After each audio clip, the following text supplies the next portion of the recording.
There are 89 brawlers in the game today, so how is anyone realistically supposed to be able to keep up with each and every one? Seriously, it takes me long enough to really learn 10 brawlers inside out, and now I'm supposed to handle 79 more? If this is what you've been thinking, then this video is for you. Because we're going to rank 40 brawlers from horrible to rage bait, so next time you want to unlock a new brawler, you know who to look out for and who to disregard. Seriously, some of these brawlers are so bad, I don't even give them the light of day. Brawler number 1, Bull. Speaking of horrible brawlers, to start off this list, we're gonna rank a brawler you may not even acknowledge anymore, Bull. While he packs a punch in the grass and can zip around the map in timely fashion with his super, he doesn't add much to the squad, and his super simply does just that. Gets him from A to B. Might I add, without dealing much damage. Sure, he can deal an elimination here and there, but it doesn't change that he's getting stuck in D tier. Brawler number 2, Rosa. Why don't we continue on the underwhelming brawler thoughts and talk about my main girl, Rosa. I actually think Rosa gets more hate than needed, and it's not as bad as she's made out to be these days. Her range is a little more widespread than someone like El Primo, and her super is more useful than someone like Bull. And I want to mention she's pretty enjoyable to play. If you're not looking too far into things, Rosa isn't the worst out there, and so I'm gonna stick her in C tier. Still bad, but not horrible. Brawler number 3, Tick.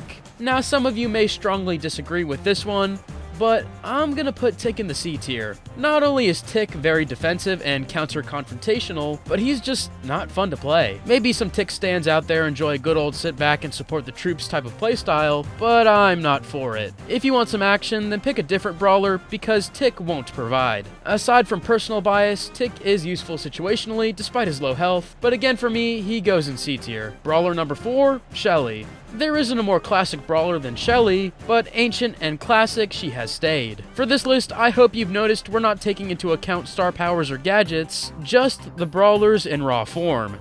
Shelly has a gun, and it shoots kinda far, and it deals a decent amount of damage. Notice how boring this sounds. I really do like playing Shelly once in a while, but only when I really want a dose of obsolete and boring. Shelly is going in the mid-off B tier. I want to place you lower, but you hold that one boring spot in my heart, so for now, Shelly will stay in B tier. Brawler number 5, Ems. Now let's talk about a brawler so punk and off the charts emo that I forgot she existed. Ems is mid, and I'm guessing most of you agree, or even think she might be lower than mid. But her emo spray painting can really deal some damage if they get stuck in it, and the super is okay for a super standard, but again, mid. Despite the aura points for being super emo, Ems is getting stuck in the mid-off with Shelly. Brawler number 6, Poco. Up next on our list is everyone's favorite Aztec cutie, Poco. If his melodies are anything like his brawling abilities, then it makes sense why he's dead. I know some of you love the little guitarist, but without any gadgets or star powers, I really can't be sold on Poco above B tier. I can get behind him as a support slightly, but he walks a tight line between being a real support or an attack. If you gave Poco some more healing ability with his current attack status, I would double down on him moving to A or S tier, but for now, my little strumming skeleton is stuck with the emo in a mid-off. Brawler number 7, Dynamite. While certainly more manly than Tick, Dynamite is still sort of counter-confrontational. He sure likes to blow things up, but as far as the opponents, I think he could do better. He packs some powerful sticks, and if you have cover and can really time your shots, Dynamite can be a great brawler to use, but because of his situational uses and defensive nature, I have to group him with Tick in C tier. If you guys are liking the tier list video, make sure to give it a thumbs up and follow our channel for part 2. Brawler number 8, Daryl. My favorite barrel that comes to life has always seen a good reputation. Most of you probably agree with me in that Daryl is a great brawler, fairly balanced with a hint of over-aggression. He can play both sides, kind of, in the sense that his super is not just for going to attack, but to fall back and support the others. Would I put my life in the rolling barrel's hands? Probably not, but I will place him in A tier, absolutely. Brawler number 9, Nita. Ever since my first days on the game, Nita has held a special place in my heart. Her attack is alright in the sense of range and damage, but the bear makes it all worth it. If the bear wasn't such a dual threat, as I see it, he's a shield and an attacker. I would have her placed in the mid-off with the emo kids, but because of the bear's nature to act as a shield if you really need it, I mean, how can brawlers disregard a monster bear on their tail? I'm gonna place her in A tier. You may not agree with me on this one, but who's to say anyone's list will be the same, or right for that matter. Brawler number 10, Sandy. The sleepiest desert king I know actually performs quite well in Brawl Stars. Sandy is a great character despite what I've heard from other people. The super turns everyone on your team invisible inside the ring, and she blasts sand at the opponents. If we're talking about brawlers who can make an impact for not just themselves but their teammates, then Sandy needs to be up there. Sure, the other team knows everyone's hiding inside the circle somewhere, but until they find out where you are, don't tell me the super is useless. Sandy wishes she was an A tier, but unfortunately, she has to attend the mid-off in B tier. Brawler 11, Mr. P. Everyone loves Mr. P. How can you hate such a quiet businessman who is also a penguin? On a serious note though, Mr. P is not cooking up that much business with those briefcases, because they do almost no damage unless you get a double bonk or a second jump into another player. Yeah, he has some style points, and his little penguin helper as a super, which are the only things saving him from D tier, so we're gonna put Mr. P in C tier. Brawler 12, Buzz Lightyear. I don't want to talk much about this guy ever, since I got triple air assaulted by 3 Buzz Lightyears in Brawl Ball. Buzz gets an S tier, absolute rage bait, without a question. Please nerf him incredibly or remove him. And no, I will not join by playing him. Next brawler, please. Brawler 13, El Primo. El Primo is actually really bad. I'm sure there are some wrestling fans that really like to play as El Primo, but I don't see many circumstances in which he does much help. I mean, he is very comparable to Bull, his range is short, damage is high, and super launches him around the map. Yet his super does more damage unlike Bull, but that alone is not enough to convince me he is anything but horrible. So until I see him do anything to convince me otherwise, El Primo is going in D tier. Brawler 14, Crow. I don't want to hear any rebuttals about this one that don't factor in an experienced user, because under the right guidance, Crow is the epitome of rage bait and is going in S tier. I mean, there is not much to say about Crow other than that he is very good and annoying as hell. He just runs up and poisons you, then gets out. And don't worry, when you're on like 3 health, he'll sneak up out of the bushes and finish you off. Personally biased, 100%, but wrong, you tell me. Brawler 15, 8-bit. The little arcade game with an attitude surely packs a punch, and let me tell you, I feel that punch when he's posted up on his block. I'm just talking about his damage boost super. Besides my joke, 8-bit is an extremely useful brawler, and his range and damage boost for himself and teammates can make him unstoppable. But get the angry robot alone, and he's lunch meat. I mean, the game runs at 10 FPS almost always, so despite his angry attitude for S tier, 8-bit falls down to A tier on the premise of his extreme slowness. Brawler 16, Max. Unlike Mad Max, Max from Brawl Stars does not storm down a Fury Road. In fact, she brings anything lesser of fury. Sure, she can run fast and zoom away from confrontation whenever she wants, but as a brawler, I don't think Max tops the charts for me. Now, if you have a highly skilled player using Max, I'm sure we would be having a different conversation, but you could say the same for any brawler. In that case, I'd say Max has the potential to be very good based on the player, but as a pick up and play brawler, she strikes me as a mid-off, and will be placed in B tier. Brawler 17, Barley. You might see the comparisons incoming for this one. Barley is similar to Tick and Dynamite in almost every way, except his lingering splash damage. There's something about his spray, and especially his super spray, that feels different than Tick or Dynamite. The lingering splash make Barley more of a defense. Now, if you're going to play the counter-confrontational character, it should be Barley. He just beats Tick and Dynamite for me. Maybe it's because he's an OG like me, but either way, he belongs in B tier. If you disagree with any of these rankings, let me know in the comments down below, and tell me what tier you would place some of these brawlers in. Brawler 18, B.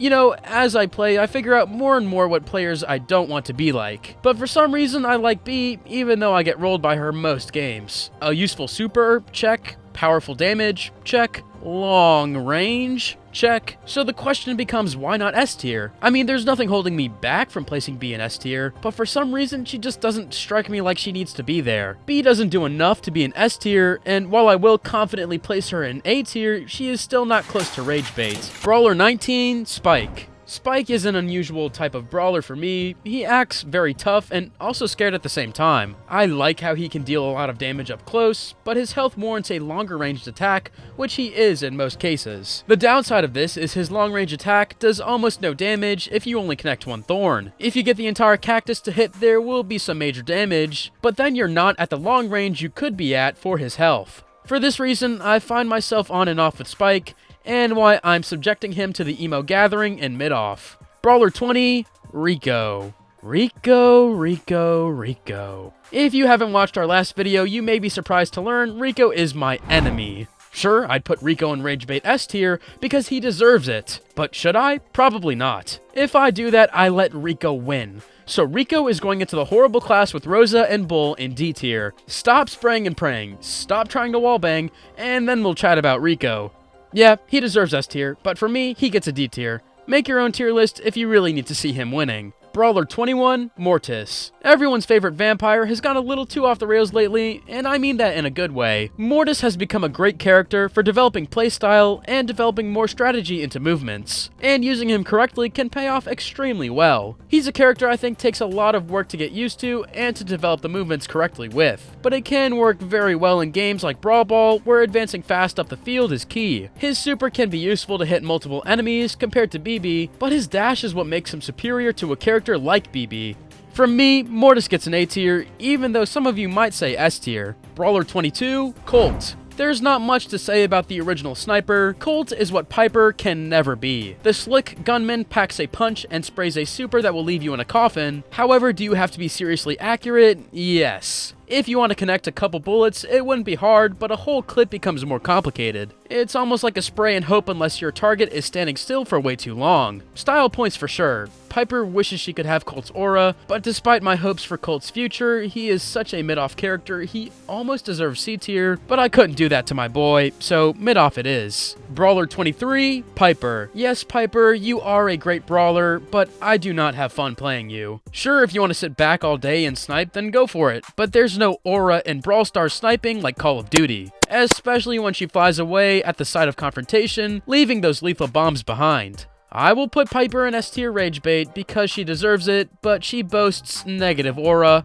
and if you're playing Piper, this is your fate as well. Brawler 24, Frank. Mom said we had Frankenstein at home, so Frank is what we got. Does his stun pretty much disable the entire opposing team and free up your teammates for a squad wipe? Absolutely. The thing is though, from a distance, Frank is trash. He needs a second to charge up every attack, his range is not that far, and without bushes, how can you not see him coming? I'm gonna give Frank the C tier, saving him from the mid-off B tier. He does only deserve C tier, despite the joke. He just doesn't have enough non-situational use for me to bump him up. Brawler 25, Gus. Gus Bus, as I've been calling him recently, has me feel some type of way. I call him Gus Bus because I end up going on double-digit win streaks playing with him. He is a very good brawler and also a fun one to play. Take Piper for example. She is an S tier, but I have no fun playing her. Gus, on the other hand, plays as a support and an attack and is very fun to play. He deserves S tier Rage Bait 10 out of 10 times, and I'm placing him above Piper because I can. Seriously though, he is a very balanced and enjoyable character for the back end of a squad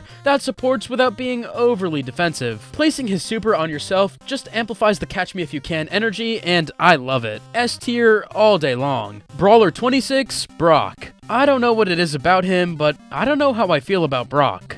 Just in general, Brock doesn't strike me as overly good or bad. Naturally, I'm describing my mid-off category, but I think Brock might fall below into C tier. He's kinda just bad. Now there may be some fans out there who want to argue with that, so let me know in the comments if you really like Brock and think he's undeserving of my rank, but until some valid persuasion, his abilities and power don't warrant anything but C tier. If you're liking this list, make sure to subscribe. We have a lot more Brawl Stars content coming out, and you need to be a part of it. Brawler 27, Nani.